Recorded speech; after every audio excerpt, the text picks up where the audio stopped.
Hello and welcome to my channel. Today I'm going to show you how you can add or change a thumbnail in your video in Meta Business Suite. As you can see, we are already in our Meta Business. First, upload a video.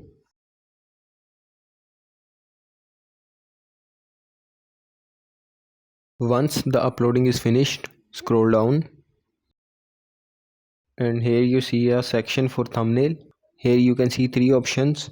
In choose suggested, you can choose thumbnail whatever they suggest. In choose frame, you can choose frame from your video from whenever you want. And in upload image, you can upload an image from your PC and use that as a thumbnail. I will upload an image.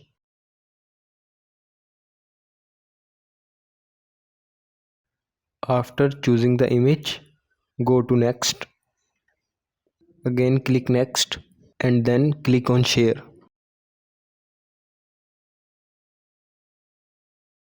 Here as you can see, our video is published with our desired thumbnail. I hope you liked this video. If you find this video helpful, please like and subscribe to our channel and we will see you in our next video.